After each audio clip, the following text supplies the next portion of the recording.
जय माता दी। नमस्कार दोस्तों, स्वागत है आप सभी का हमारे YouTube चैनल लक्ष्मी शर्मा की कहानियां पर। ओम नमो भगवते वासुदेवाय नमः। प्यारे भक्तगणों, आज मैं आप सभी को सुनाऊंगी माघ शुक्ल प्रतिपदा तिथि से लेकर पूर्णिमा तक सुनी जाने वाली सभी कथाएं एक साथ। इन कथाओं को जो भी भक्त श्रद्धा भक्ति के साथ प्रसन्नचित मन से पूरा श्रवण करता है, उसकी सभी मनोकामना श्री हरि लक्ष्मी नारायण पूर्ण करते हैं। अगर मनोवांछित फल पाना चाहते हैं तो कथा को आधा अधूरा ना छोड़े। भगवान आप सभी की मनोकामना को पूर्ण अवश्य करेंगे। प्रेम से बोलिए लक्ष्मी नारायण की जय, श्री कृष्ण भगवान की जय, राधा रानी की जय। कथा राधा रानी की बड़ी ही दुर्लभ कथा। इनकी कथा को जो भी भक्त श्रद्धा भावना से प्रसन्नचित मन से पूरा श्रवण करता है, राधा रानी उसकी सभी मनोकामना को पूर्ण करती है। कथा इस प्रकार है। एक संत बरसाना में रहते थे और हर रोज सुबह उठकर यमुना जी में स्नान करके राधा जी के दर्शन करने जाया करते थे। यह नियम हर रोज का था। जब तक राधा रानी के दर्शन नहीं कर लेते थे, तब तक जल भी ग्रहण नहीं करते थे। दर्शन करते करते तकरीबन उनकी उम्र 80 वर्ष की हो गई। आज सुबह उठकर रोज की तरह उठे और यमुना जी में स्नान किया और राधा रानी के दर्शन को चले गए। मंदिर के पट खुले और राधा रानी के दर्शन करने लगे। दर्शन करते करते संत के मन में भाव आया कि मुझे राधा रानी के दर्शन करते करते आज 80 वर्ष हो गए, लेकिन मैंने आज तक राधा रानी को कोई भी वस्त्र नहीं चढ़ाया। लोग राधा रानी के लिए कोई नारियल लाता है, कोई चुनरिया लाता है, कोई चूड़ी लाता है, कोई बिंदी लाता है, कोई साड़ी लाता है, कोई लहंगा चुनरिया लाता है, लेकिन मैंने तो आज तक कुछ भी नहीं चढ़ाया। यह विचार संत जी के मन में आया कि जब सभी मेरी राधा रानी के लिए कुछ न कुछ लाते ही हैं, तो मैं भी अपनी राधा रानी के लिए कुछ ना कुछ लेकर जरूर आऊंगा। लेकिन क्या लाऊं जिससे मेरी राधा रानी खुश हो जाए? तो संत जी यह सोचकर अपने कुटिया में आ गए। सारी रात सोचते सोचते सुबह हो गई। उठकर स्नान किया और आज अपनी कुटिया में ही राधा रानी के दर्शन पूजन किए। दर्शन के बाद मार्केट में जाकर सबसे सुंदर वाला लहंगा चुनरिया का कपड़ा लाए और अपनी कुटिया में आकर अपने ही हाथों से लहंगा चुनरिया को सीला और सुंदर से सुंदर उस लहंगा चुनरिया में गोटा लगाए। जब पूरी तरह से लहंगा चुनरिया को तैयार कर लिया, तो मन में सोचा कि इस लहंगा चुनरिया को अपनी राधा रानी को पहनाऊंगा तो बहुत सुंदर लगेगी मेरी राधा रानी। यह सोच करके आज संत जी उस लहंगा चुनरिया को लेकर राधा रानी के मंदिर को चले। मंदिर की सीढ़ियां चढ़ने लगे और अपने मन में सोच रहे हैं, आज मेरी हाथों के बनाए हुई लहंगा चुनरिया राधा रानी को पहनाऊंगा तो मेरी लाडली खूब सुंदर लगेगी। यह सोचकर जा रहे हैं। इतने में एक बरसाना की लड़की लाली आई और बाबा से कहती है, बाबा आज बहुत खुश हो, क्या बात है? बाबा बताओ ना। तो बाबा ने कहा, लाली आज मैं बहुत खुश हूँ। आज मैं अपने हाथों से राधा रानी के लिए लहंगा चुनरिया बनाया हूँ। इस लहंगा चुनरिया को राधा रानी जी को पहनाऊंगा और मेरी राधा रानी बहुत सुंदर दिखेगी। उस लाली ने कहा, बाबा मुझे भी दिखाओ ना अपने लहंगा चुनरिया। कैसी बनाई है बाबा लहंगा चुनरिया? लहंगा चुनरिया को देखकर वह लड़की बोली, अरे बाबा राधा रानी के पास तो बहुत सारे पोशाक है, ये पोशाक मुझे दे दो ना बाबा। तो महात्मा बोले कि बेटी तुमको मैं दूसरी बाजार से दिलवा दूंगा, ये तो मैं अपने हाथ से बनाकर राधा रानी के लिए लेकर आया हूँ। अब मैं जा रहा हूँ, तुमको और कोई दूसरा दिलवा दूंगा। लेकिन उस छोटी सी बालिका ने उस महात्मा का दुपट्टा पकड़ लिया। बाबा, ये मुझे दे दो। पर संत भी जिद करने लगे कि दूसरी दिलवाऊंगा, ये नहीं दूंगा। लेकिन वो बच्ची भी इतनी तेज थी कि संत के हाथ से छुरा लहंगा चुनरिया को छीनकर भाग गई। अब तो बाबा को बहुत ही दुख लगा कि मैंने आज तक राधा रानी को कुछ नहीं चढ़ाया, लेकिन जब लेकर आया तो लाली लेकर भाग गई। मेरा तो जीवन ही खराब है, अब क्या करूँगा। यह सोचकर संत उसी सीढ़ियों में बैठे और रोने लगे। इतने में कुछ संत वहाँ आए और पूछा, क्या बात है बाबा, आप क्यों रो रहे हैं? तो बाबा ने उन संतों को पूरी बात बताई। संतों ने बाबा को समझाया और कहा कि आप दुखी मत हो, कल दूसरी लहंगा चुनरिया बना के राधा रानी को पहना देना। चलो राधा रानी के दर्शन कर लेते हैं। इस प्रकार संतों ने बाबा को समझाया और राधा रानी के दर्शन को लेकर चले गए। रोना तो बंद हुआ, लेकिन मन खराब था क्योंकि कामना पूरी नहीं हुई ना। तो अनमने से मन से राधा रानी का दर्शन करने संत जा रहे थे और मन में ये ही सोच रहे हैं कि मुझे लगता है कि किशोरी जी की इच्छा नहीं थी, शायद राधा रानी मेरे हाथों से बनी पोशाक पहनना ही नहीं चाहती थी। ऐसा सोचकर बड़े दुखी होकर जा रहे हैं। मंदिर आकर राधा रानी की पट खुलने का इंतजार करने लगे। थोड़े ही देर बाद मंदिर के पट खुले तो संतों ने कहा, बाबा देखो तो आज हमारी राधा रानी बहुत ही सुंदर लग रही है। संतों की बात सुनकर के जैसे ही बाबा ने अपना सिर उठाकर देखा तो जो लहंगा चुनरिया बाबा ने अपने हाथों से बनाकर लाए थे वही आज राधा रानी ने पहना था। बाबा बहुत ही खुश हो गए और राधा रानी से कहा, हे राधा रानी, आपको इतना भी सब्र नहीं रहा, आप मेरे हाथों से मंदिर के सीढ़ियों से ही लेकर भाग गई। ऐसा क्यों? सर्वेश्वरी श्री राधा रानी ने कहा कि बाबा आपके भाव को देखकर मुझसे रहा नहीं गया, और ये केवल पोशाक नहीं है, इसमें आपका प्रेम है। इसलिए तो मैं खुद ही आकर आपके पास लहंगा चुनरिया छीन कर भाग गई थी। इतना सुनकर के बाबा भाव विभोर हो गए और बाबा ने उसी समय किशोरी जी का धन्यवाद किया। तो प्रेम से बोलिए राधा रानी की जय, श्री कृष्ण भगवान की जय। हे राधा रानी, जैसे आपने संत बाबा पर अपनी कृपा बरसाई, वैसे ही आपकी कथा कहने वाले, सुनने वाले, हुक्कारे भरने वाले सभी पर अपनी कृपा सदा बनाए रखना। प्रेम से बोलिए राधा रानी की जय, श्री कृष्ण भगवान की जय। आप श्रवण करेंगे सभी मनोकामना को पूर्ण करने वाली विष्णु भगवान की कथा। कथा को अधूरा न छोड़े, पूरा अवश्य सुनिएगा। प्राचीन समय की बात है, एक बार नारद जी अपने प्रभु श्री हरि विष्णु को बैकुंठ धाम में मिलने के लिए जा रहे थे। तब मार्ग में उन्होंने जाते जाते एक नीम का वृक्ष देखा, जिसकी छांव में बैठकर एक महात्मा जी ध्यान में लीन थे। नारद जी के मन में विचार आया कि ये मेरे प्रभु के भक्त हैं, मैं तो जा ही रहा हूँ, क्यों ना इनसे भी पूछ लूं कि क्या ये कोई अपना संदेश भगवान तक पहुँचाना चाहते हैं। ऐसा सोच विचार कर नारद जी ने महात्मा को प्रणाम किया और कहा कि हे महात्मा, मैं सृष्टि के पालन करता प्रभु के पास जा रहा हूँ।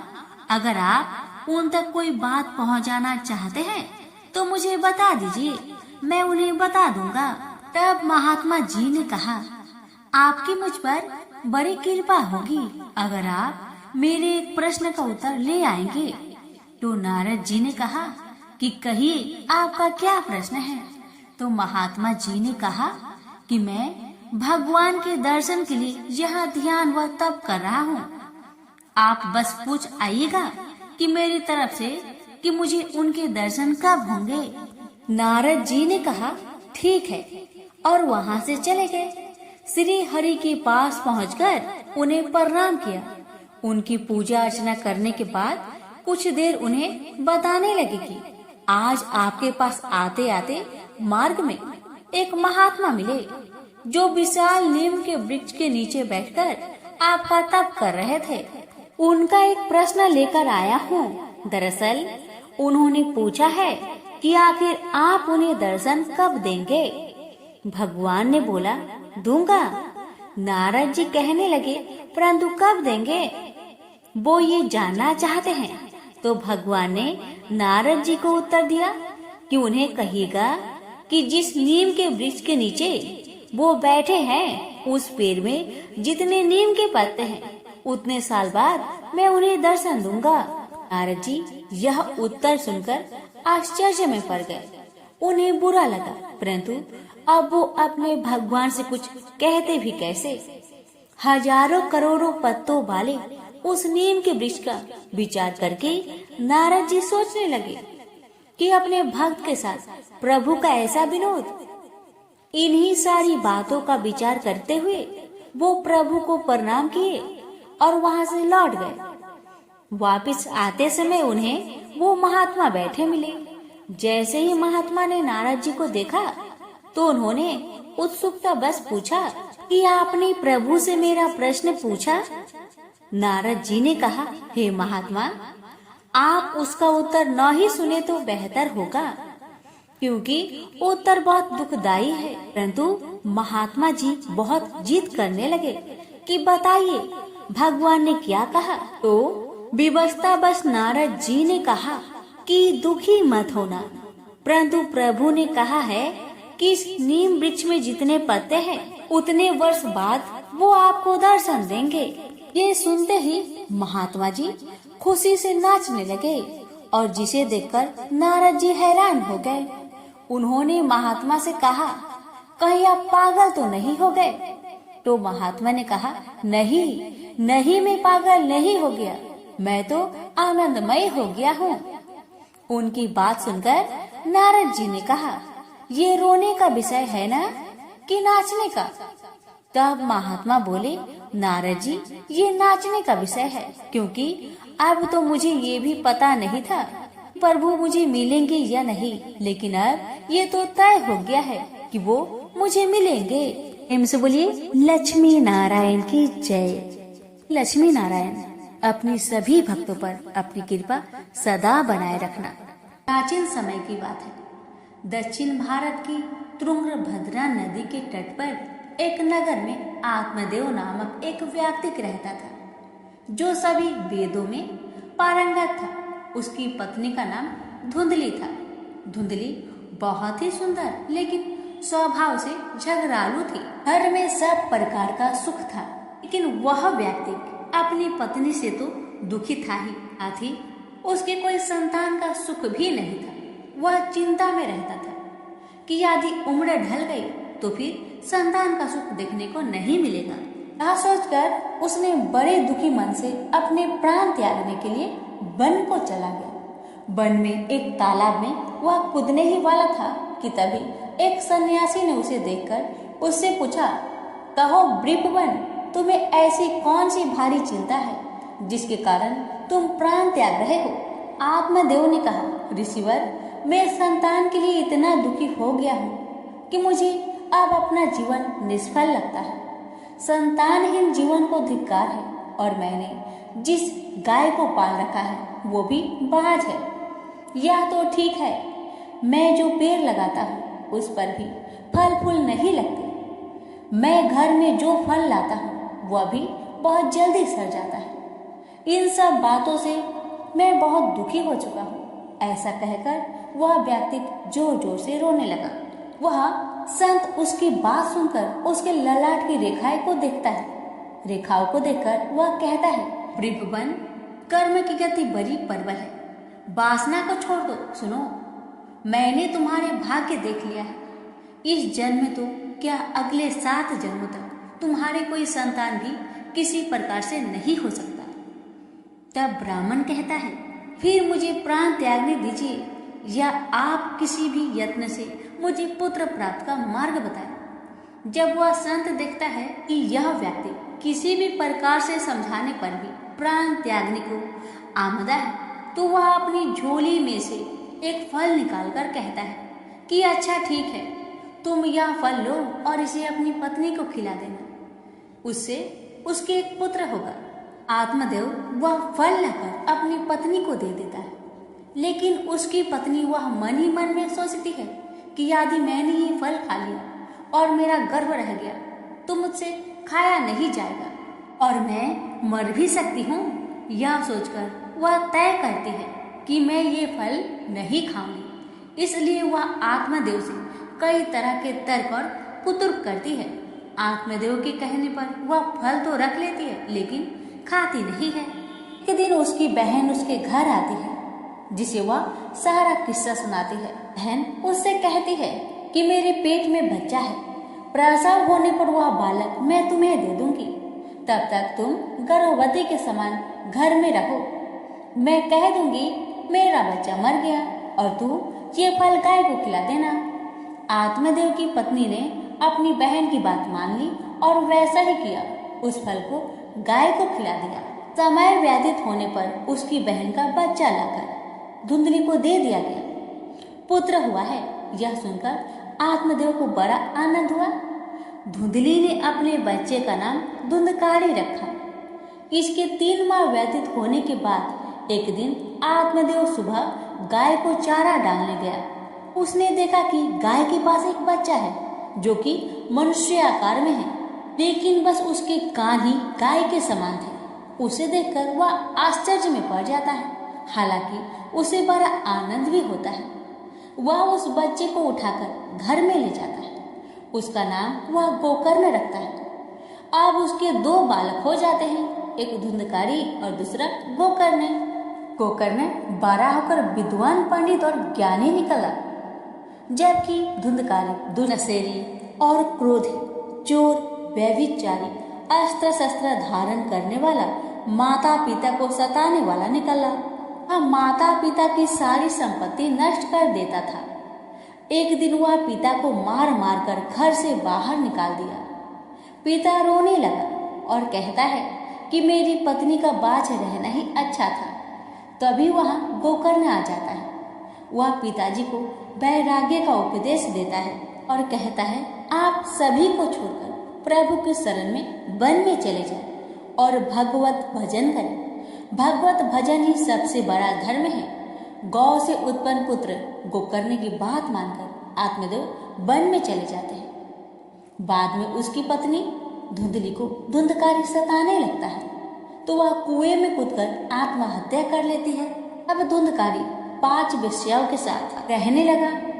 वेश्याएं उसे अपने तरीके से संचालित करती थी। धुंधकारी उन वेश्याओं के लिए ही धन जुटाने में लगता है।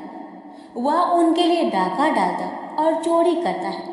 बाद में वे वेश्याएं सोचने लगती है कि यदि एक दिन यह पकड़ा गया तो राजा इसके साथ हमें भी दंड देगा। यह सोचकर वह वेश्याएं सोते हुए धुंधकारी को रस्सियों से उसका गला दबाने का प्रयास करती है। जब वह गला दबाने में भी नहीं मरता है तो वे सभी मिलकर उसे दहकते अंगारों में डाल देती है। वहाँ वह तड़प तड़प कर मर जाता है। बाद में उसे गड्ढा खोदकर गाड़ दिया जाता है।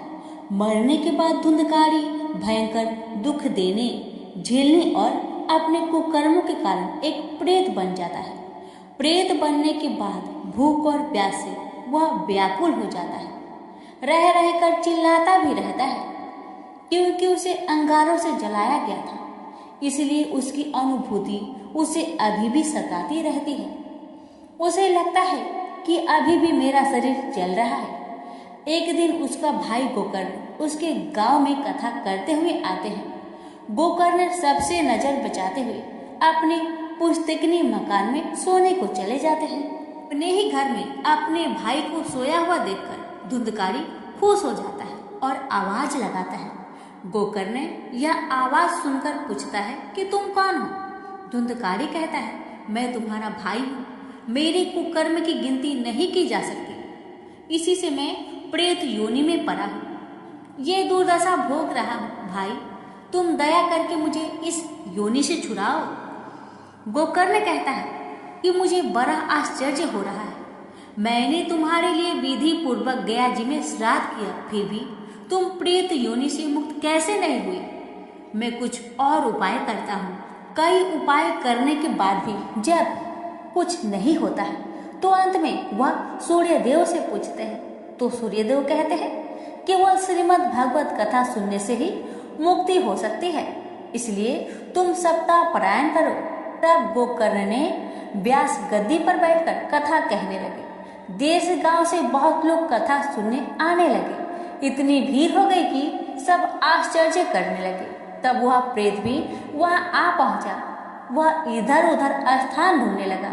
इतने में उसकी दृष्टि एक सीधे रखे हुए 7 गांठ वाली बांस पर पड़ी। वह वायु रूप से उसमें जाकर बैठ गया। तो शाम को कथा को विश्राम दिया गया तो एक बड़ी विचित्र बात हुई। सबके देखते देखते उस बांस की एक गांठ तर तर तर तर करती फट गई। इसी प्रकार 7 दिनों में 7 गांठें फट गई और 12 स्कंद सुनने से पवित्र होकर धुंधकारी एक दिव्य रूप धारण करके सामने खड़ा हो गया। उसने भाई को प्रणाम किया। तभी बैकुंठवासी पार्षदों के सहित एक विमान उतरा। सबके देखते ही देखते धुंधकारी विमान पर चढ़ गया। उन पार्षदों को देखकर उसने गोकर्ण से कहा, भगवान के प्रिय पार्षदों, यहाँ हमारे अनेक शुद्ध हृदय श्रोतागण हैं, उन सब के लिए एक साथ बहुत से विमान क्यों नहीं लाए? यहाँ सभी ने समान रूप से कथा सुनी है, फिर फल में इस प्रकार का भेद क्यों है? भगवान के पार्षदों ने कहा, इस फल भेद का कारण इसमें श्रवण का भेद है। श्रवण सबने समान रूप से ही किया, किंतु इसके जैसा मनन नहीं किया। इस प्रेत ने 7 दिन तक सुने हुए विषय का स्थिर चित्त से खूब मनन भी करता रहा। यह कहकर वे सब पार्षद बैकुंठ को चले गए। श्रावण माह में गोकर्ण ने फिर से उसी प्रकार सप्ताह क्रम से कथा कही। वहां भक्तों से भरे हुए विमानों के साथ भगवान प्रकट हो गए।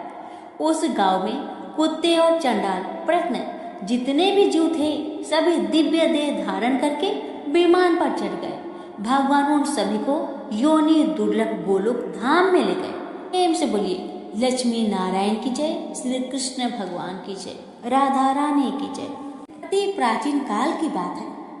द्रविड़ देश में एक पांड्यवंशी राजा राज्य करते थे। उनका नाम था इंद्रधुम्न। वे भगवान की आराधना में ही अपना अधिक समय व्यतीत करते थे। यद्यपि उनके राज्य में सर्वत्र सुख शांति थी, प्रजा प्रत्येक रीति से संतुष्ट थी, तथापि राजा इंद्रधुम्न अपना समय राज्य कार्य में कम ही दे पाते थे। वे कहते थे कि भगवान विष्णु ही मेरे राज्य की व्यवस्था करते हैं, अतः वे अपने इष्ट परम प्रभु की उपासना में ही ददचित रहते थे।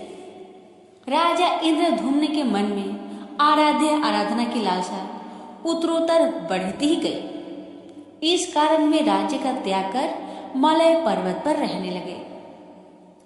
उनका भेष तपस्वियों जैसा था।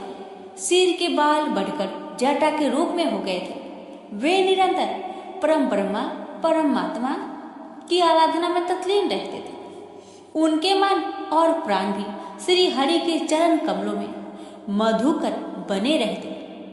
इसके अतिरिक्त उन्हें जगत की कोई वस्तु नहीं सुहाती।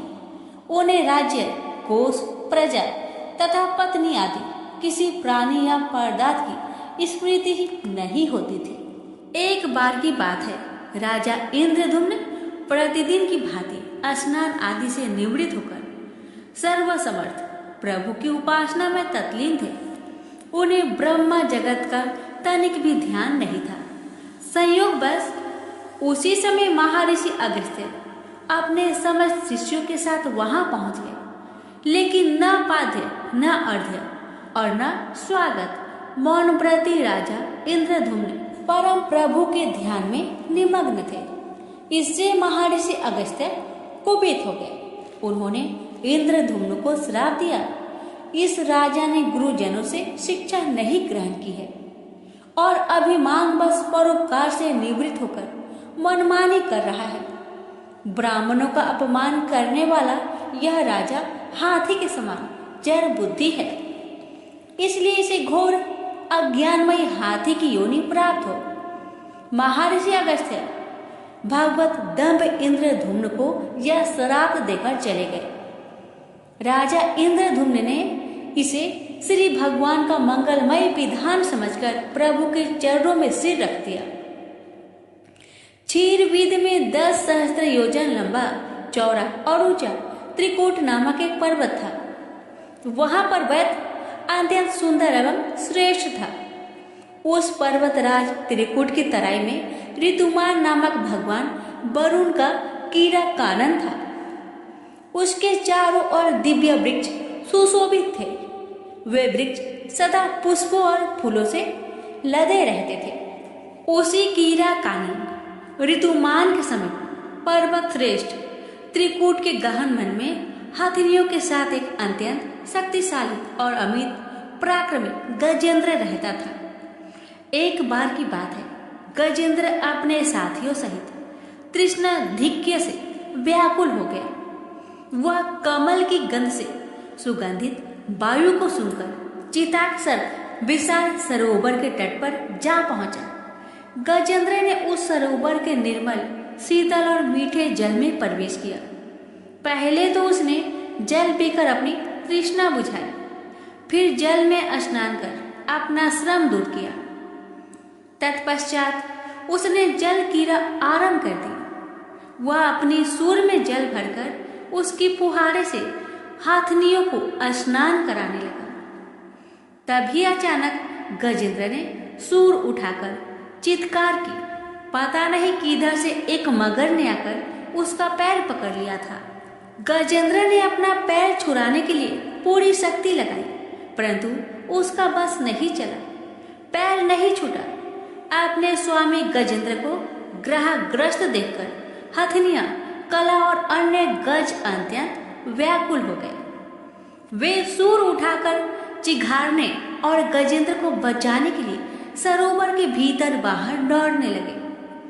उन्होंने पूरी चेष्टा की, लेकिन सफल नहीं हुए।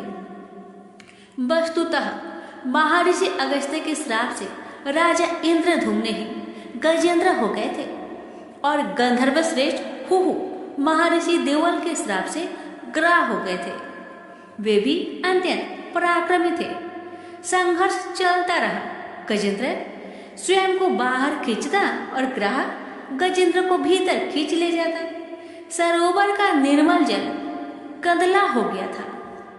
कमल दल छत बिछत हो गए। जल जंतु व्याकुल हो उठे। गजेंद्र और ग्राह का संघर्ष 1 सहस्त्र वर्ष तक चलता रहा। दोनों जीवित रहे। यह दृश्य देखकर देवगण चकित हो गए। अंततः गजेंद्र का शरीर शिथिल हो गया। उसके शरीर में शक्ति और मन में उत्साह नहीं रहा, परंतु जलचर होने के कारण ग्राहक की शक्ति में कोई कमी नहीं आई। उसकी शक्ति बढ़ गई। वह नवीन उत्साह से अधिक शक्ति लगाकर गजेंद्र को खींचने लगा। असमर्थ गजेंद्र के प्राण संकट में पड़ गए। उसकी शक्ति और पराक्रम का अहंकार चूर चूर हो गया। वह पूर्णतया निराश हो गया, किंतु पूर्व जन्म के निरंतर भागवत आराधना के फलस्वरूप उसे भागवत स्मृति हो आई। उसने निश्चय किया कि मैं कराल काल के भय से चराचर प्राणियों के शरण सर्वसमर्थ प्रभु की शरण ग्रहण करता हूँ। इस निश्चय के साथ गजेंद्र मन को एकाग्र कर पूर्व जन्म में सीखे श्रेष्ठ स्रोत द्वारा परम प्रभु की स्तुति करने लगा। गजेंद्र की स्तुति सुनकर सर्वात्मा सर्वदेव रूप भगवान विष्णु प्रकट हो गए। गजेंद्र को पीड़ित देखकर भगवान विष्णु गरुड़ पर आरूढ़ होकर अत्यंत शीघ्रता से उक्त सरोवर के तट पर पहुंचे जब जीवन से निराशा तथा पीड़ा से छटपटाते गजेंद्र ने हाथ में चक्र लिए गरुड़ारूढ़ भगवान विष्णु को तीव्रता से अपनी ओर आते देखा। उसने कमल का एक सुंदर पुष्प अपनी सूर में लेकर ऊपर उठाया और बड़े कष्ट से उसने कहा, नारायण जगत गुरु भगवान, आपको नमस्कार है। गजेंद्र को अत्यंत पीड़ित देखकर भगवान विष्णु गरुड़ की पीठ से कूद पड़े और गजेंद्र के साथ ग्राह को भी सरोवर से बाहर खींच लाए और तुरंत अपने तीक्ष्ण चक्र से ग्राह का मुख फाड़कर गजेंद्र को मुक्त कर दिया। ब्रह्मा आदि देवगण श्री हरि की प्रशंसा करते हुए उनके ऊपर स्वर्ग गृह सुमनों की वृष्टि करने लगे। सिद्ध और ऋषि महर्षि परम ब्रह्मा भगवान विष्णु का गुणगान करने लगे। ग्रह दिव्य शरीरधारी हो गया। उसने विष्णु के चरणों में सिर रखकर प्रणाम किया और भगवान विष्णु के गुणों की प्रशंसा करने लगा। भगवान विष्णु के मंगलमयी वरद हस्त के स्पर्श से पाप मुक्त होकर अभिषक्त हुहु गंधर्व ने प्रभु की परिक्रमा की और उनके त्रिलोक्य बंदित चरण कमलों में प्रणाम कर अपने लोक को चला गया। भगवान विष्णु ने गजेंद्र का उद्धार कर उसे अपना पार्षद बना लिया। गंधर्व सिद्ध और देवगण उनकी लीला का गान करने लगे। गजेंद्र की स्तुति से प्रसन्न होकर भगवान विष्णु ने सबके समक्ष कहा, प्यारे गजेंद्र, जो लोग ब्रह्म मुहूर्त में उठकर तुम्हारी की हुई स्तुति से मेरा स्तवन करेंगे, उन्हें मैं मृत्यु के समय निर्मल बुद्धि का दान करूंगा। यह कहकर भगवान विष्णु ने पार्षद रूप में गजेंद्र को साथ लिया और गरुड़ारूढ़ होकर अपने दिव्य धाम को चले गए। तो प्रेम से बोलिए, लक्ष्मी नारायण की जय। हे भगवान, आपकी कथा श्रवण करने वाले सभी भक्तों की सभी मनोकामना को पूर्ण करना। कथा। एक बार 3 साधु थे जो बरसाना की ओर जा रहे थे। उनमें से एक साधु जो वृद्ध था वह कहने लगा कि मैं अब यमुना के किनारे आसन लगाकर रहूंगा। तुम दोनों जवान हो इसलिए तुम आगे चले जाओ। जब दोनों युवा साधु चलते चलते बरसाना के निकट पहुँचे तो कहने लगे कि अब तो हम श्री जी के गांव में पहुँच ही जाएंगे। एक तरह से हम राधा रानी के मेहमान हुए हैं, इसलिए हम बरसाना में भिक्षा नहीं मांगेंगे। राधा रानी के मंदिर में आरती के समय जो प्रसाद मिलेगा वही खा लिया करेंगे, और अगर कोई भोजन करवा देगा तो कर लेंगे, अन्यथा किसी से मांगेंगे नहीं। दोनों साधुओं ने मजाकिया लहज में ऐसा कह दिया।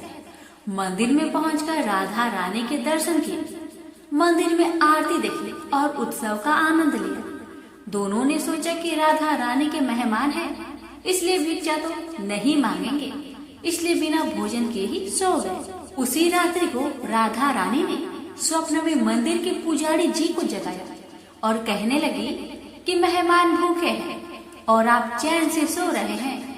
पुजारी जी आश्चर्य से कहने लगे कि मेहमान कहाँ हैं?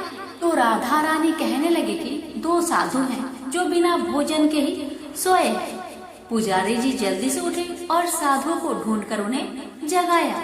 वह पूछने लगे कि आप श्री राधा रानी के मेहमान हैं? आप जल्दी से उठो और बैठो, मैं आपके लिए भोजन प्रसाद का प्रबंध करता हूँ। पुजारी जी मंदिर में जो भी उत्सव का भोज प्रसाद बचा था, लड्डू, खीर, रसगुल्ले और जो भी भोग प्रसाद बचा था, जल्दी से दोनों को परोस दिए। साधु ने मन ही मन सोच रहे थे कि हमने तो मजाक में कह दिया था कि हम राधा रानी के मेहमान हैं। राधा रानी तो सचमुच हम पर कृपा कर दी। भरपेट भोजन कर दोनों साधु राधा रानी का ध्यान करके सो गए। तभी दोनों साधुओं को एक ही समय एक ही जैसा सपना आया। दोनों के सपने में राधा रानी आई और पूछने लगी कि भोजन करके आपको तृप्ति हुई? दोनों साधुओं ने हाँ में हामी भर दी। राधा रानी मुस्कुराते हुए कहने लगी, पुजारी जी ने तुम दोनों को भोजन तो करवा दिया, लेकिन पान के बीरे का प्रसाद देना ही भूल गए। राधा रानी ने दोनों के सिरहारे पान का बीरा रख दिया। सपने के बाद दोनों की आंखें खुली तो सचमुच पान का बीरा अपने सिरहाने पाकर दोनों विस्मित थे। राधा रानी ने मजाक के भाव से कहा गया वचन भी सत्य साबित कर दिया और बिना मांगे दोनों को भरपेट भोजन भी करवा दिया। हे राधा रानी, जैसे आपने दोनों संतों पर अपनी कृपा करी, वैसे आपकी कथा कहने वाले, सुनने वाले, पुकार भरने वाले सभी की परिवार पर, सब पर अपनी कृपा सदा बनाए रखना। प्रेम से बोलिए श्री कृष्ण भगवान की जय, राधा रानी की जय। एक बार एक सेठ जी किसी काम से बरसाना गए। उनका एक नियम था, वह प्रतिदिन स्वयं भोजन करने से पहले एक संत जी को भोजन करवाते थे। सेठ जी ने भोजन के समय नौकर से बोला कि किसी संत को ढूंढ कर ले आओ। राधा रानी की कृपा से नौकर को कोई भी संत नहीं मिला, क्योंकि उस दिन सभी संत किसी भंडारे में चले गए थे। नौकर को राधा रानी के मंदिर के बाहर एक पागल व्यक्ति मिला। नौकर मन में विचार करने लगा कि अगर सेठ को संत नहीं मिला भोजन करवाने के लिए, तो वह हमें भी भोजन नहीं करने देगा। इसलिए वह पागल व्यक्ति को बाजार ले गया। नौकर ने पागल को लाल कपड़े खरीद कर दिए और गले में माला पहना दी और माथे पर तिलक लगा दिया। वह कहने लगा कि मैं सेठ को बोल दूंगा कि तुम संत हो। सेठ तुम्हें भरपेट भोजन करवाएंगे और अच्छी दान दक्षिणा भी देंगे। तुम कुछ मत बोलना, मैं कह दूंगा कि यह मौनी बाबा है। और उस पागल व्यक्ति को सेठ के पास ले गया। सेठ जी ने उनके अच्छे से चरण धोए और गरम गरम भोजन उसके आगे परोस दिया। उस व्यक्ति ने जीवन में पहली बार इतना अच्छा भोजन देखा था। भोजन देखते ही देखते उसे उठाकर खाने लगा तो सेठ ने उसे टोक दिया। सेठ कहने लगे कि तू नकली संत है, क्योंकि संत तो भोजन से पहले प्रार्थना करते हैं, उसके पश्चात भोजन करते हैं। सेठ ने उसे भगा दिया। भिखारी रोता हुआ वहाँ से चला गया। सेठ ने श्री जी से क्षमा मांगकर भोजन कर लिया। उधर भिखारी भूख के कारण वह रोता रहा। रात को सेठ जी को राधा जी ने दर्शन दिए। वह कहने लगी कि तू तो वैसे तो बड़ा दानवीर बना फिरता है, लेकिन तूने उस भिखारी को भूखा ही भेज दिया। सेठ कहने लगा कि वह संत नहीं था, वह तो पाखंडी था। राधा रानी मुस्कुराते हुए बोली, मैं तो उसे कई सालों से खाना खिला रही हूँ, आज तक वह भूखा नहीं सोया। मैंने कभी नहीं सोचा कि वह पाखंडी है या फिर संत। तुम्हें क्या एक समय का भोजन करवाना पड़ा? तुम उसका सतवत ढूंढने लगे, जबकि मैं तो उसे बिना किसी भेदभाव के वर्षों से भोजन करवा रही हूँ। राधा रानी की बातें सुनकर सेठ जी को अपनी गलती का एहसास हुआ। उन्होंने राधा रानी से हाथ जोड़कर क्षमा मांगी। राधा रानी ने भी सेठ जी को क्षमा कर दिया।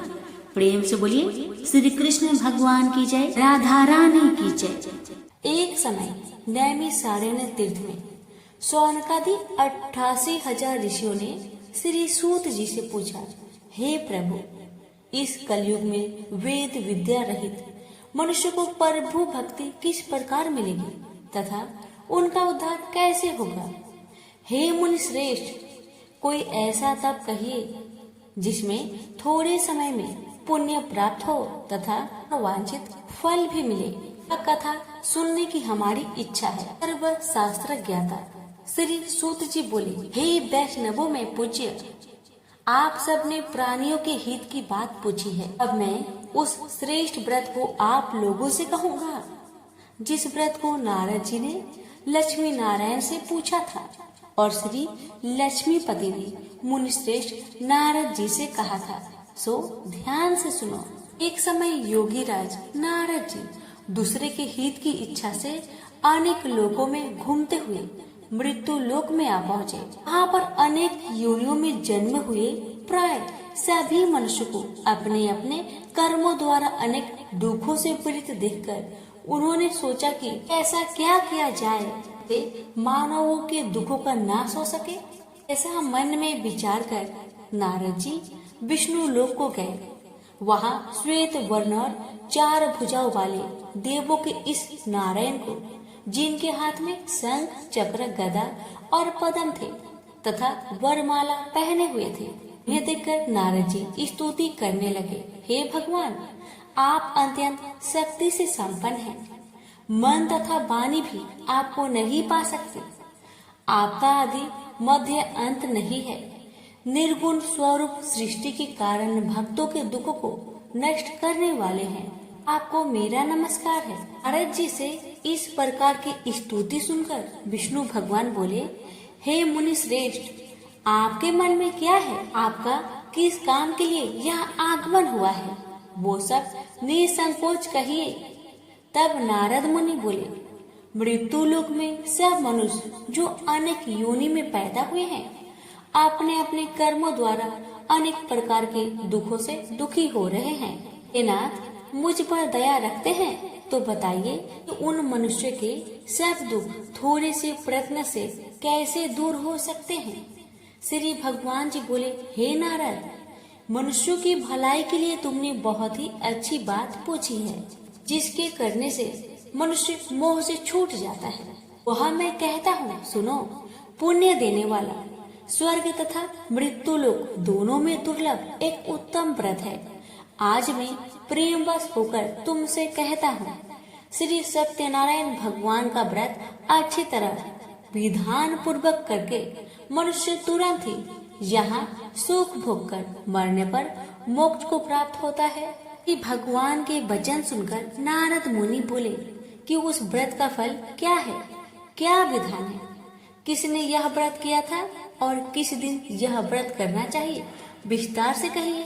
भगवान बोले, दुख शोक आदि को दूर करने वाला, धन धान्य को बढ़ाने वाला, सौभाग्य तथा संतान को देने वाला यह व्रत सब स्थानों पर विजयी करने वाला है। भक्ति और श्रद्धा के साथ किसी भी दिन मनुष्य श्री सत्यनारायण जी की शाम के समय ब्राह्मणों और बंधुओं के साथ धर्म परायण होकर पूजा करे। भक्ति भाव से निवत केले का फल, घी, दूध और गेहूं का चूर्ण सवाया ले।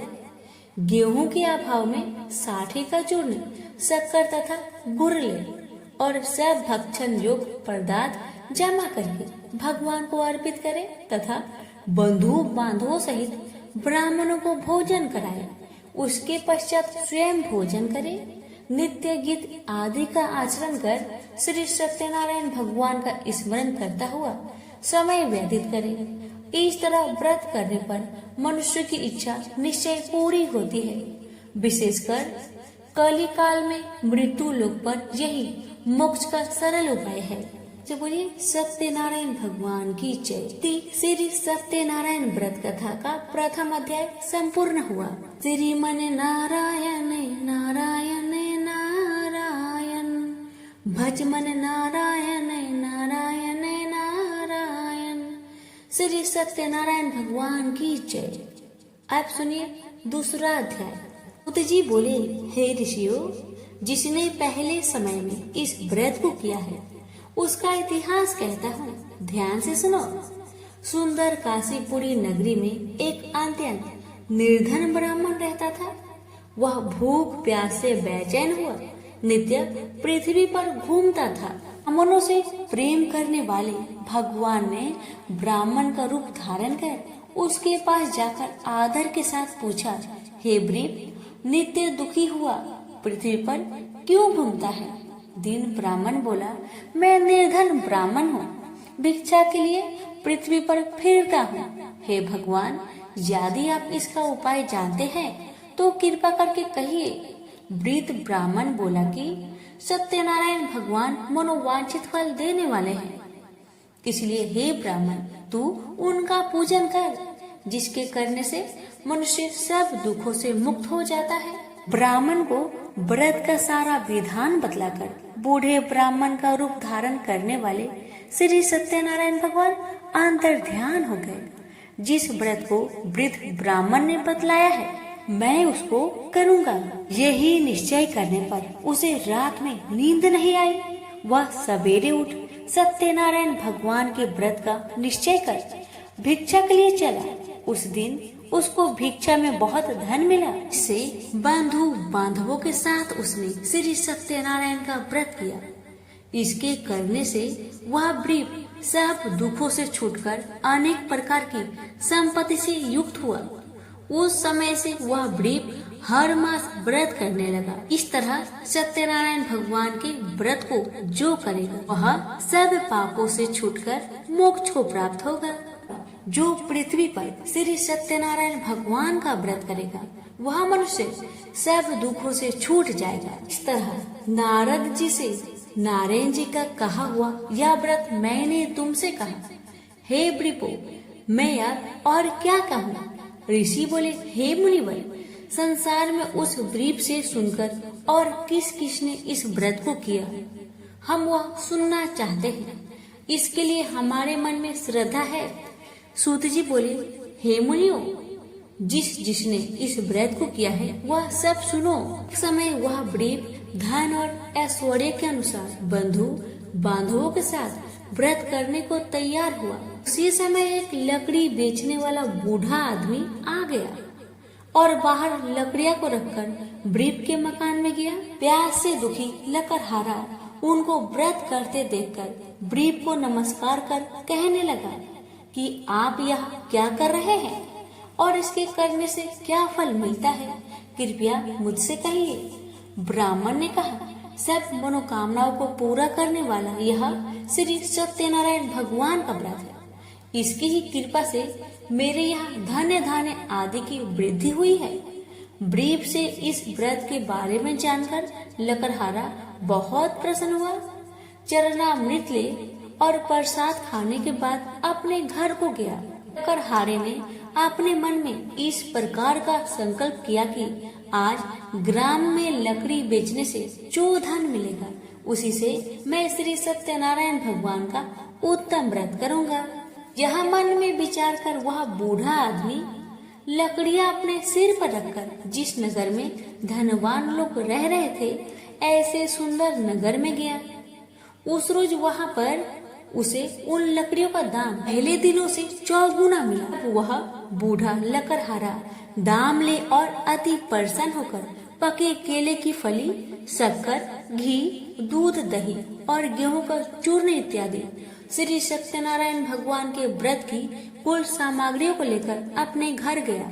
फिर उसने अपने भाई बंधुओं को बुलवाकर विधि के साथ भगवान जी का पूजन और व्रत किया। उस व्रत के प्रभाव से वह बूढ़ा लकड़हारा धन पुत्र आदि से युक्त हुआ और संसार के समस्त सुख भोगकर बैकुंठ को चला गया।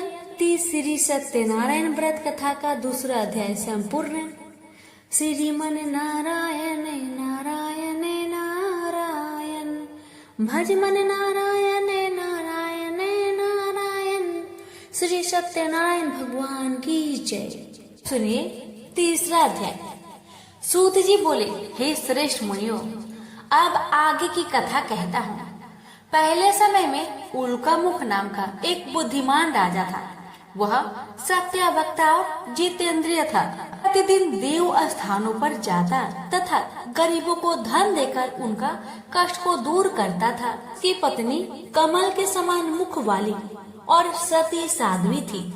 भद्रशिला नदी के तट पर उन दोनों ने श्री सत्यनारायण भगवान का व्रत किया। उस समय वहाँ एक साधु नामक वैश्य आया। उसके पास व्यापार के लिए बहुत सा धन था। राजा का व्रत करते हुए देखकर वह विनय के साथ पूछने लगा, हे राजन, भक्ति युक्त चित्त से आप क्या कर रहे हैं? मेरी सुनने की इच्छा है, सो आप यह मुझे बताइए। राजा बोला, हे साधु, अपने बांधवों के साथ पुत्र आदि की प्राप्ति के लिए एक महाशक्तिमान श्री सत्यनारायण भगवान का व्रत व पूजन किया जा रहा है। राजा के वचन सुनकर साधु आदर से बोला, हे राजन, मुझसे इस सब का विधान कहो, मैं भी आपके कथानुसार इस व्रत को करूँगा। मेरे भी कोई संतान नहीं है और इससे निश्चय ही होगी। राजा से सब विधान सुन व्यापार से निवृत्त हो वह आनंद के साथ घर गया।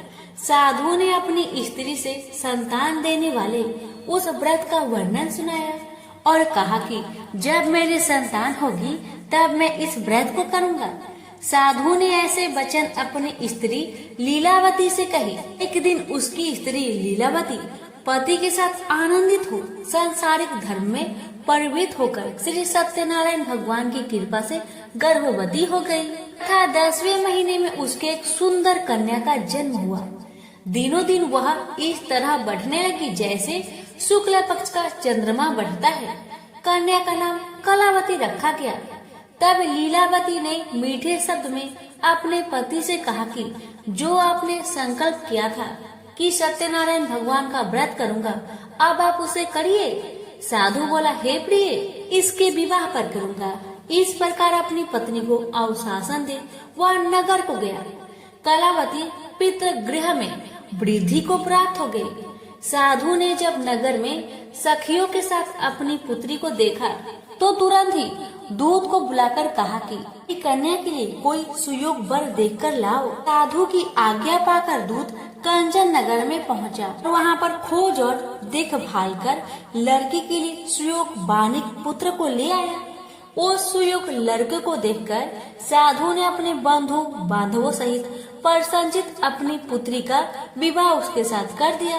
किंतु दुर्भाग्य से विवाह के समय भी वह व्रत को करना भूल गया। श्री भगवान क्रोधित हो गए और श्राप दिया कि तुम्हें दारुण दुख प्राप्त होगा। अपने कार्य में कुशल साधु बनिया जमाता सहित समुद्र के समीप स्थित होकर रत्नासारपुर नगर में गया और वहां दोनों ससुर जमाई चंद्रकेतु राजा के उस नगर में व्यापार करने लगे।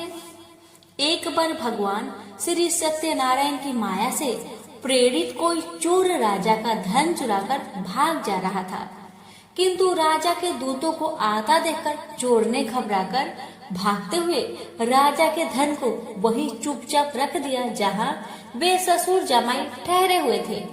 जब दूतों ने साधु वैश्य के पास राजा के धन को रखा देखा तो दोनों को बांध कर ले गया और प्रसन्नता से दौड़ते हुए राजा के समीप जाकर बोला, यह दो चोर हम पकड़ के लाए हैं, कर आज्ञा दे। तब राजा की आज्ञा से उनको कठिन कारावास में डाल दिया गया और उनका धन छीन लिया गया। श्री सत्यनारायण भगवान के श्राप द्वारा उसकी पत्नी भी घर पर बहुत दुखी हुई और घर में जो धन रखा था चोर चुरा कर ले गए। शारीरिक व मानसिक पीड़ा तथा भूख प्यास से अति दुखी हो अन्न की चिंता में कलावती एक ब्राह्मण के घर गई। वहाँ उसने श्री सत्यनारायण भगवान का व्रत होते देखा, कथा सुनी तथा प्रसाद ग्रहण कर रात को घर आई। माता ने कलावती से कहा, हे पुत्री, अब तक तुम कहाँ रही? तेरे मन में क्या है? कलावती बोली, हे माता, मैंने एक ब्राह्मण के घर में श्री सत्यनारायण भगवान का व्रत देखा। कन्या के वचन सुनकर लीलावती भगवान की पूजन की तैयारी करने लगी। लीलावती ने परिवार और बंधुओं सहित श्री सत्यनारायण भगवान का पूजन किया और वर मांगा कि मेरे पति और दामाद शीघ्र घर आ जाए। साथ ही प्रार्थना की कि हम सबका अपराध क्षमा करें। श्री सत्यनारायण भगवान इस व्रत से संतुष्ट हो गए और राजा चंद्रकेतु को सपने में दर्शन देकर कहा, हे राजन, दोनों वैश्य को प्रता ही छोड़ दो और उनका सब धन जो तुमने ग्रहण किया है दे दो, नहीं तो मैं तेरा धन, राज्य, पुत्र आदि नष्ट कर दूंगा। राजा से ऐसा वचन कहकर भगवान अंतर्ध्यान हो गए। प्रातःकाल राजा चंद्रकेतु ने सभा में अपना स्वप्न सुनाया। फिर दोनों बानिक पुत्रों को कैद से मुक्त कर सभा में बुलाया। दोनों ने आते ही राजा को नमस्कार किया। राजा मीठे वचनों में बोला, हे महानुभावों, भाग्यवश ऐसा कठिन दुख तुम्हें प्राप्त हुआ, अब तुम्हें कोई भय नहीं। ऐसा कहकर राजा ने उनको नए नए वस्त्र भूषण पहनाए तथा उनका जितना धन लिया था उससे दुगुना धन देकर आदर से विदा किया। दोनों वैश्य अपने घर को चल दिए। श्री सत्यनारायण व्रत कथा तीसरा अध्याय संपूर्ण हुआ। श्रीमन नारायण नारायण नारायण, भज मन नारायण नारायण नारायण। श्री सत्यनारायण भगवान की जय। अब सुनिए चतुर्थ अध्याय। जी बोले, वैश्य ने मंगलवार करके यात्रा आरंभ की और अपने नगर को चल दिए। उनकी थोड़ी दूर निकलने पर दंडी भेषधारी श्री सत्यनारायण ने उनसे पूछा, हे साधु, तेरी नाव में क्या है? अभिमानी वानिक हंसता हुआ बोला। हे डंडी, आप क्यों पूछते हो? क्या धन लेने की इच्छा है? मेरी नाव में तो बेल और पत्ते भरे हैं। वैश्य का कठोर वचन सुनकर श्री भगवान ने कहा, तुम्हारा वचन सत्य हो। डंडी ऐसा कहकर वहां से दूर चले गए। कुछ दूर जाकर समुद्र के किनारे बैठ गए। डंडी के जाने पर वैश्य ने नित्य क्रिया करने के बाद नाव को ऊंची उठी देखकर अचंभा किया तथा नाव में बेल पत्ते आदि देकर मूर्छित हो गया, जमीन में गिर पड़ा। मूर्छा खोलने पर अत्यंत शोक प्रकट करने लगा। तब उसका दामाद बोला, आप शोक ना करें, यह डंडी का श्राप है, अतः उनकी शरण में चलना चाहिए हमें, तभी हमारी मनोकामना पूरी होगी। दामाद के वचन सुनकर वह डंडी के पास पहुंचा और अत्यंत भक्ति भाव से नमस्कार करके बोला, मैंने जो आपसे असत्य वचन कहे थे उसको क्षमा करे। ऐसा कहकर महान शोकातुर रोने लगा। तब डंडी भगवान बोले, हे वानिक पुत्र, मेरी आज्ञा से बार बार तुम्हें दुख प्राप्त हुआ है, मेरी पूजा से विमुख हुआ। साधु बोला, हे भगवान, आपकी माया से ब्रह्मा आदि देवता भी आपके रूप को नहीं जानते, तब मैं अज्ञानी कैसे जान सकता हूँ? आप प्रसन्न होइए, मैं सामर्थ्य के अनुसार आपकी पूजा करूँगा। मेरी रक्षा कीजिए और पहले के समान नौका में धन भर दीजिए। उसके भक्ति युक्त वचन सुनकर भगवान प्रसन्न हो उसकी इच्छा अनुसार वर देकर अंतर्ध्यान हो गए। तब उन्होंने नाव पर आकर देखा कि नाव धन से परिपूर्ण है। वह श्री सत्यनारायण भगवान का पूजन कर साथियों सहित अपने नगर को चला। जब अपने नगर के निकट पहुंचा, तब दूत को घर भेजा। दूत ने साधु के घर जा उसकी स्त्री को नमस्कार कर कहा, साधु अपने दामाद सहित इस नगर के समीप आ गए हैं। ऐसा वचन सुन साधु की स्त्री ने बड़े हर्ष के साथ सत्यनारायण भगवान का पूजन कर पुत्री से कहा, मैं अपने पति के दर्शन को जाती हूँ, तू कार्य पूर्ण कर शीघ्र आ। माता के ऐसे वचन सुनकर कलावती प्रसाद छोड़कर जल्दी में पति के पास गई। साथ की अवज्ञा के कारण श्री सत्यनारायण भगवान रुष्ट हो के पति को नाव सहित पानी में डुबो दिया। कालावती अपने पति को न देखकर रोती हुई जमीन पर गिर गई। इस तरह नौका को डूबा हुआ तथा कन्या को रोता हुआ देख साधु दुखी होकर बोला कि प्रभु, मुझसे या मेरे परिवार से जो भूल हुई उसे क्षमा करो। उसके दीन वचन सुनकर श्री सत्यनारायण भगवान प्रसन्न हो गए और आकाशवाणी हुई, हे साधु, तेरी कन्या मेरे प्रसाद को छोड़कर आई है, इसलिए उसका पति अदृश्य हुआ है। यदि वह घर जाकर प्रसाद खाकर लौटे तो उसे पति अवश्य मिलेगा। ऐसी आकाशवाणी सुनकर कलावती ने घर पहुंचकर प्रसाद खाया और आकर पति के दर्शन किए। तत्पश्चात साधु ने बंधु बांधवों सहित श्री सत्यनारायण भगवान का विधि पूर्वक पूजन किया। इस लोक का सुख भोग कर अंत में स्वर्ग लोक को गया। तीसरी सत्यनारायण व्रत कथा चतुर्थ अध्याय संपूर्ण हुआ। श्रीमन नारायण नारायण नारायण, भज मन नारायण नारायण नारायण। श्री सत्यनारायण भगवान की जय। आप सुनिए पंचम अध्याय। तो जी बोले, हे ऋषियों, मैं और भी कथा कहता हूँ, सुनो। प्रजा पालन में लीन तुंगवच नाम का एक राजा था। उसने भी भगवान का प्रसाद त्याग कर बहुत दुख पाया। एक समय वन में जाकर वन्य पशुओं को मारकर बर के पेड़ के नीचे आया। वहां उसने ग्वालों को भक्ति भाव से बांधवों सहित श्री सत्यनारायण का पूजन करते देखा। राजा देखकर भी अभिमानवश वहां नहीं गया और न ही नमस्कार किया। जब ग्वालों ने श्री भगवान का प्रसाद उसके सामने रखा तो वह प्रसाद त्याग कर अपनी नगरी को चला गया। वहाँ उसने अपना सब कुछ नष्ट पाया तो वह जान गया कि यह सब भगवान ने किया है। तब वह विश्वास कर ग्वालों के समीप गया और विधि पूर्वक पूजन कर प्रसाद खाया तो श्री सत्यनारायण भगवान की कृपा से सब कुछ पहले जैसा ही हो गया। दीर्घ काल तक सुख भोग कर मरने पर स्वर्ग को गया। जो मनुष्य परम दुर्लभ व्रत को करेगा, भगवान की कृपा से उसे धन्य धान्य की प्राप्ति होगी। निर्धन धनी और बंदी बंधन से मुक्त होकर निर्भय हो जाता है। संतानहीनों को संतान प्राप्त होती है तथा सब मनोरथ पूर्ण होता है। अंत में बैकुंठ धाम की प्राप्ति होती है। जिन्होंने पहले इस व्रत को किया, अब उनके दूसरे जन्म की कथा कहता हूँ। वृद्ध सनातन ब्राह्मण ने सुदामा का जन्म लेकर मोक्ष पाया। लकड़हारे ने अगले जन्म में निषाद बनकर मोक्ष प्राप्त किया। उल्कामुख नाम का राजा दशरथ होकर बैकुंठ को प्राप्त हुआ। साधु नाम के वैश्य ने मोर ध्वज बनकर अपने पुत्र को आड़े से चीरकर मोक्ष को प्राप्त किया। महाराज तुम ध्वज ने स्वयंभू होकर भगवान में भक्ति युक्त हो कर्म कर मोक्ष प्राप्त किया। इति श्री सत्यनारायण व्रत कथा 5वां अध्याय संपूर्ण हुआ। श्रीमन नारायण नारायण नारायण, भज मन नारायण नारायण नारायण। श्री सत्यनारायण भगवान की जय। अब सुनिए आरती श्री सत्यनारायण भगवान की।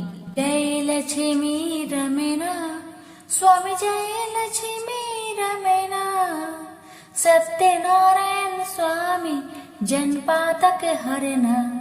ओम जय लक्ष्मी रमैना स्वामी, जय लक्ष्मी रमैना। रत्न जरित सिंहासन अद्भुत छवि राजे। नारद कारत निराजन घंटा ध्वनि बाजे।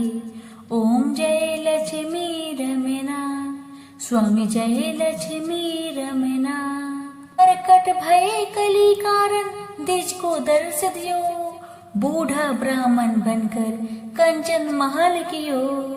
ओम जय लक्ष्मी रमैना स्वामी, जय लक्ष्मी रमैना। गुरु बल भील कठारो जिन पर कृपा करी। चंद्रचूर एक राजा तिनके विपत्ति हारी। ओम जय लक्ष्मी रमैना स्वामी, जय लक्ष्मी रमैना। ऐसा मनोरथ पायो श्रद्धा तज दीन्ही। तो फल भोग्यो प्रभु जी फिर स्तुति किन्ही। ओम जय लक्ष्मी रमैना स्वामी, जय लक्ष्मी रमैना। भाव भक्ति के कारण छिन छिन रूप धरियो। श्रद्धा धारण किन्ही तिनको काज सरियो। ओम जय लक्ष्मी रमैना स्वामी, जय लक्ष्मी रमैना। बाल बाल संगे राजा वन में भक्ति करी। मनोवांछित फल दीन हो दीन दयाल हरि। ओम जय लक्ष्मी रमैना स्वामी, जय लक्ष्मी रमैना। बढ़त प्रसाद सवायो कदली फल मेवा। धूप दीप तुलसी से राजी सत्य देवा। ओम जय लक्ष्मी रमैना स्वामी, जय लक्ष्मी रमैना। श्री सत्यनारायण जी की आरती जो कोई नर गावे। स्वामी जो कोई नर गावे। रिद्धि सिद्धि सुख संपत्ति सहज रूप पावे। जय लक्ष्मी रमैना स्वामी, जय लक्ष्मी रमैना। सत्यनारायण स्वामी जनपातक हरना। ओम जय लक्ष्मी रमैना स्वामी, जय लक्ष्मी रमैना। प्रेम से बोलिए श्री सत्यनारायण भगवान की जय।